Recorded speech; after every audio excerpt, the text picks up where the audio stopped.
Good morning, good afternoon, good evening from where you're watching me. Ladies and gentlemen, welcome back again to my YouTube channel. If you are new here, don't forget to subscribe and hit the notification bell so that anytime I do my videos, you'll be notified by YouTube. To my returning subscribers, thank you very much for always coming back to support the content of this channel. Allow me at this time to talk about Shakahola tragedy and its implications for governance and human rights in our country. This is a very sensitive topic. I've never shared about it, but today I've decided to talk about it. So let's dive in and see what it means politically.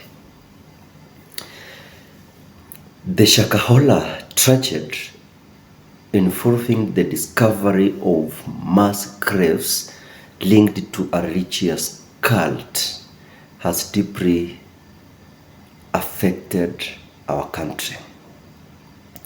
The government is now preparing for the fifth phase of taking out more police, showing the gravity of the situation in Shakahola.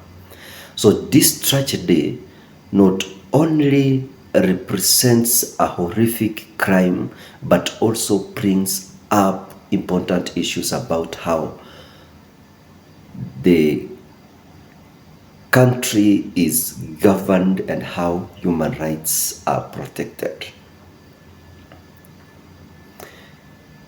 I want to see how, I want us to talk about the governance and oversight failures.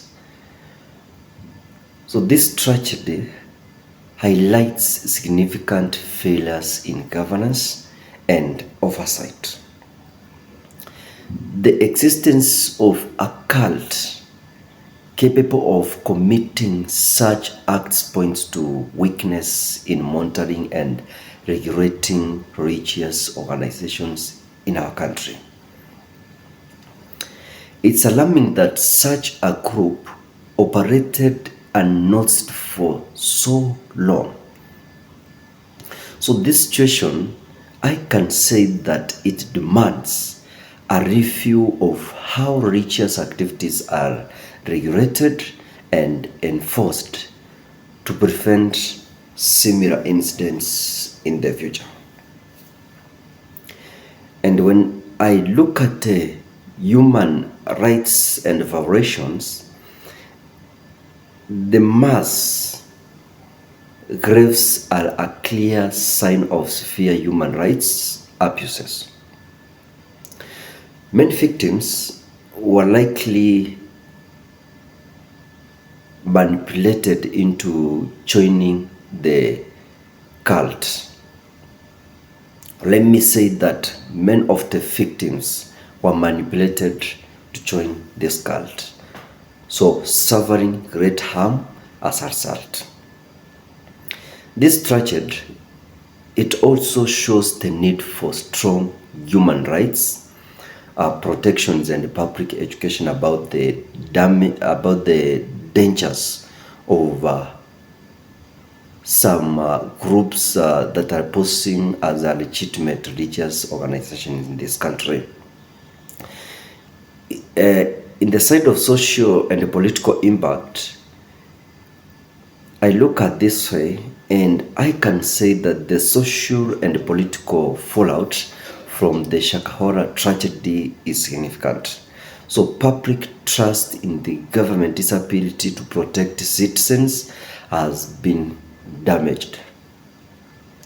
There is a growing demand for accountability, not only for those involved in the cult, but also from officials who may have failed in their duties for this to happen.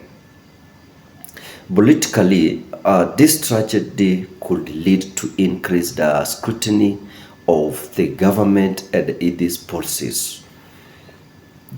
Potentially, this can influence future elections and the political alliances in our country. So this is something that the government could have been sensitive about it and could have worked on it before that number of people could have died. The role of religious, I can say that this tragedy, it has raised questions about the role of religious institutions in our country. So while many contribute positively, some have exploited and harmed vulnerable people. So this incident calls for a balanced approach that respects religious freedom while ensuring that the religious practices do not infringe on individuals' rights and safety. At some point, it may lead to greater dialogue between the government, religious leaders, and civil society to establish clear guidelines and safeguards on how churches are being managed and run in our country. So this tragedy is a sobering event with significant social and political implications, as you have seen on what I've highlighted.